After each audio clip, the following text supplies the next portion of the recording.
I am having a very difficult time trying to figure out exactly whom the biggest sports suckers in the world are. I mean, those who believe that the Ronda Rousey-Gina Carano fight is going to be anything other than a complete disaster. I mean, how about those people who think the New York Jets may actually win a Super Bowl before the end of the century? I mean, we are awash in suckers. But nobody, nothing, nowhere do suckers come up more than college football. Because right now, when it comes to suckers, I mean people who are just too absolutely inanely idiotic to even see what's in front of their face at any given time. College football. And I'm not just talking about college football fans. I'm talking about college football coaches. Because now we have all this discussion about college football eventually going to a 24-team playoff. Now, I've said it before. You know this is going to happen. The only reason it's going to happen is because of greed. It has nothing to do with competitive balance. This is all about money. The schools are making money hand over fist. So are the networks. The sponsors are making money. Everybody is cashing in right now, except the suckers. And that's where we are right now. Because in the 24-team playoff possibility, we've actually got college football coaches, big-time coaches, who are saying, yeah, I'm good for that. Let's have a 24-game playoff because you know it's going to make everything so much better. It's going to make our jobs better. The players are going to be happy. The fans are going to be happy. What is wrong with you people? Come on, wake up. Snap out of it. Because this is not what's going to happen. You're being suckered. And you would think that college football coaches are smart enough to understand this. What was I thinking? I mean, in any given sense of the imagination, do I believe that these people actually think of anything but X's and O's? How they can beat the system, how they can sign somebody, how they can subterfuge and get somebody, how they can get more money, how they can sucker the boosters into spending more millions of dollars? That they would actually think of repercussions? No, they haven't. Let's deal with this up front. Let's just say for giggles and grins, college football goes to a 24-team playoff. Okay, great. Now instead of 8, 12, 16, now you've got 24 teams in there. Look out, everybody is going to be so happy right now because, hey, my team is going to get in. And don't worry, if you're Notre Dame, you're going to get in one way or another because they're never going to let that happen again. Notre Dame could be 1 in 497, and they would still let the Fighting Irish into the playoffs because Notre Dame fans watch television. They go for pay-per-view. They buy every single thing out there. And this is not, I am not hammering Notre Dame fans. I'm just saying, you folks got it not. But I digress. So we have 24 teams in the playoffs. Do you realize what this means? Look, let's say it straight out. There are not in any given season in college football. I challenge you for this one. I triple dog dare you! Schwartz created a slight breach of etiquette by skipping the triple dare and going right for the throat. I want you to go back. I want anybody to go back and look over the last 20 years. Do me a favor. Do the research. I'll actually feature it on the show. I'll have you on the show. I'll feature your research. I'll ballyhoo it for you. But in the last 20 years, and I'm just picking 20 years out of the hat, you cannot tell me that there were 24 teams in America that in any given season were not eligible, but possible to win a national championship. It doesn't happen. That's not the way things work.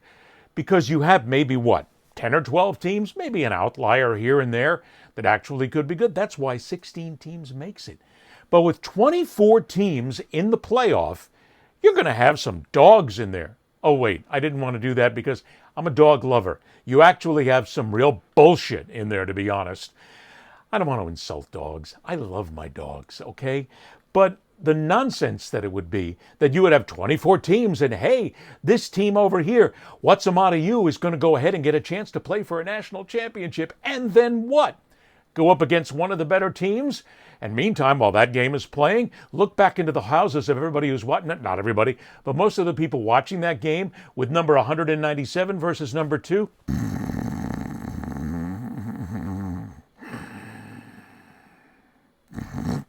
I'm sorry. It's boring because these teams have no chance whatsoever to actually contend for a national championship. Oh, they're in the mix, but big deal. That doesn't make any difference whatsoever. They're not going to win. It's not going to happen because in a 24-game playoff, what are you going to play? 2, 3, 4, 5, 927 games before you can get to that championship? Can't happen. Indiana's happen only every now and then. It's not going to happen every single season, and you know that to be true. Don't lie to me. So first of all, you've got competitive balance.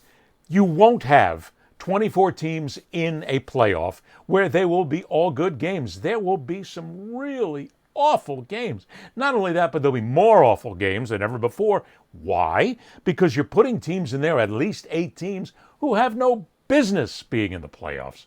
They're not that good. Their players aren't that good. Their coaches aren't that good. Their facilities aren't that good. It's just the way things happen. Understand it. You're always this stupid? Or did you take lessons? I took lessons. That's why a long time ago we used to have Division I, Division II. Couldn't play Division I, you weren't that good. But you could be a national championship in Division II. What the hell's wrong with that? Everything in today's day and age, where if you're not number 1, you're number 147,000, okay? So, first of all, we have competitive balance, which will suck in a 24-team playoff. Then we have these coaches who actually believe, this is the best part, you want to talk about suckers? We've got college coaches out there who actually are in charge of decent programs who think that with 24 teams in the playoffs, it'll be a better chance to save their job. I like Josh Heupel, but no, wrong. I mean, let's just say that they don't have a really great season, but they're going to sneak in somewhere because you get 24 teams. They're going to be in, huzzah! And then they're going to come out in the first game and they're going to get throttled and then fire them. It's not going to save coaches' jobs any. Just because you make the 24-team playoff doesn't mean absolutely anything. Because schools don't look at it that way. They look at it as maybe 3 and done, maybe 4 and done if you're lucky. And if you're not winning a national championship and if you're not in there every single year, you're out, you're going to get fired. And deservedly so. Because these coaches who actually believe Kirby Smart and so many others that, oh yeah, well, if we get in the playoff, that'll be it. It'll save our jobs. No, it won't. No, it won't. But see, that's just the greed that's involved from these coaches. They don't give a crap about the teams, the programs, the players. They care about their job. Why? Millions of dollars. They want to make sure they keep their job. So, hey, they can go to the athletic director and they can say, I made the playoffs 2 years in a row. Yeah, and you got crushed 2 years in a row, and you made us look like crap. You're out. So we have coaches here who are basically dealing with absolute, complete, and utter nonsense, believing that they're going to get saved with a 24-team playoff. In actuality, there's a greater chance that they will get fired. Because look at it this way. If you don't make a 24-team playoff, you're out. If you make the 24-team playoff and you get bounced badly in the first game, you're out. If you get bounced badly in the second game, a couple of years in a row, you're out as well. Plus, the players have no faith in you whatsoever because they know you're only in it for the buck. They know you're not in it to make them great players. They know you're not in it for their, well, we certainly can't put academic success in there anymore because nobody goes to school anymore to play football and get a degree. Show me the money. They go there to get NIL money, to get all the advertising money they can, and to maybe get a chance at the National Football League. Which brings us to the next phase of this. Go ahead, make it 24 teams. You will have only, these players will coalesce into those 24 teams. And not all of them are going to be great. Just because a team goes out and buys a couple of players doesn't mean they're automatically going to be in the national championship picture. No. There's still so much involved in it. There's injuries, there's circumstance, there's schedules. All of this means absolutely everything when it comes down to contesting for a championship. But the players are going to get tired of it eventually. Look, they're going to go to Team A one year. That team doesn't win. They're off to Team B the next year. They're off to Team C the next year. It's all just a big free agent money grab is all it is. Players don't give a shit anymore about winning one for the Gipper. Winning one for good old Notre Dame, good old Florida, good old UCLA. How about it? Let's be a duck. Notice I said duck. I was very careful of that, okay? They don't care about that. What they want is the money. Greed, for lack of a better word, is good. So that means that eventually, again, you're going to get to the point where you're going to put 24 teams in there, and you're going to have maybe at least 8 teams that aren't that good. And finally, oh, one more I forgot. The sponsors, the boosters, the millions and billions of dollars that get thrown in there. Look, if you make it 24 and you're on that fringe of teams that are making it out on the outliers, maybe the 22s, the 20 to 24 and out there, how much money do you think the boosters and the sponsors are going to keep tossing at you if you keep coming up short? No, they're going somewhere else. They're going to take their money to another school, to another player, to another coach. You're not going to get the money and the players that you wanted before. You're not going to be as good as before. And in the end, the sponsors are making gobs of money. So is ESPN, so is Fox, so is NBC, so is Netflix, so is every other outlet out there. They're making money because they know they got you.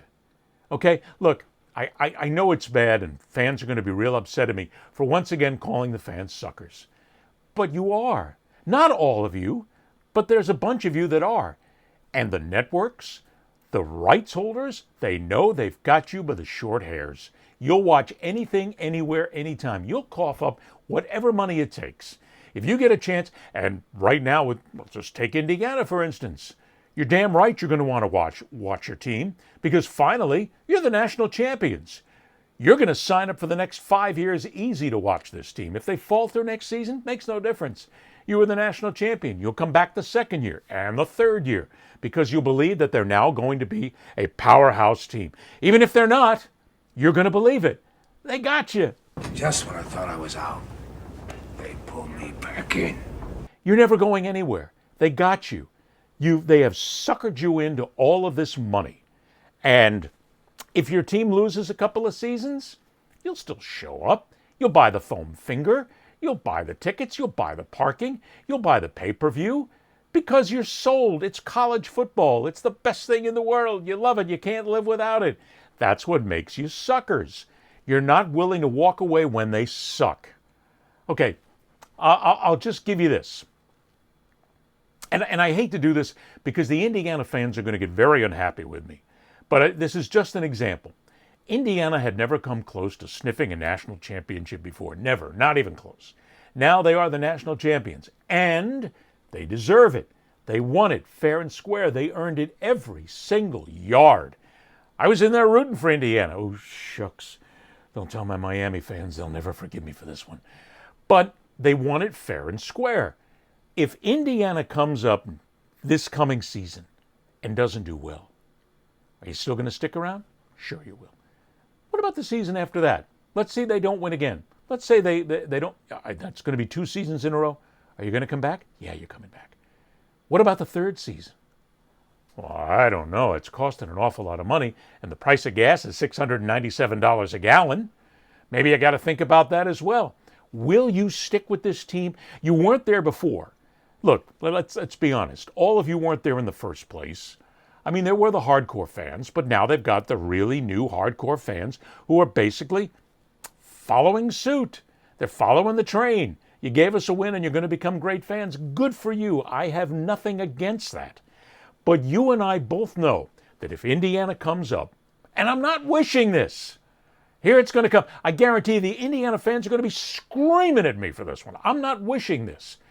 But if Indiana comes up and let's say spends the next 3, 4, 5 years in whatever playoff system is up there and you don't contend for a national championship, are you going to be just as dedicated? Will you spend more money because they're going to raise the prices?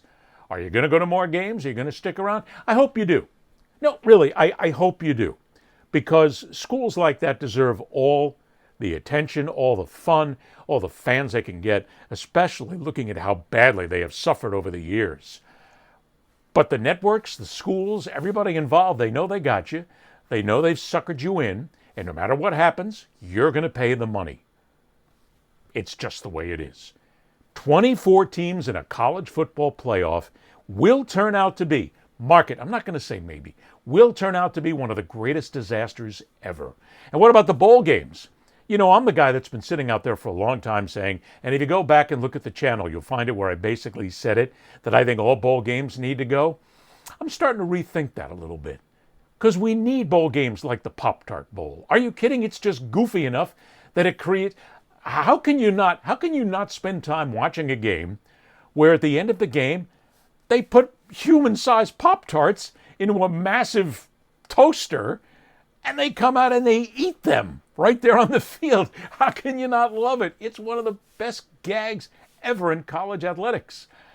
But the big-time bowl games need to go away. The goofy bowl games need to stick around. But then again, are the coaches going to care? Will the fans actually care? Will the fans drive to those games? Will they buy the tickets for those games? Will the players care? Will the players even show up if they know there's a chance they might get injured for a game that means absolutely nothing? No. No to all those things. So while it would be nice to have the bowl games again, I still have to go back to the fact that some of them will continue to exist because somebody will pay the money, but will they mean anything? Not much. Meantime, we're going to go to 24 teams only because of the greed and the money involved, and it will suck because there's a number of you out there whose teams are going to wind up in that playoff, and you're going to stink the joint up. You're going to get your hat handed to you. You're going to get crushed because you're going to have to face the really good teams, and you will not be ready for it. And at that point, will you come back and spend the money again another year? I think we all know the answer to that, don't we, kids?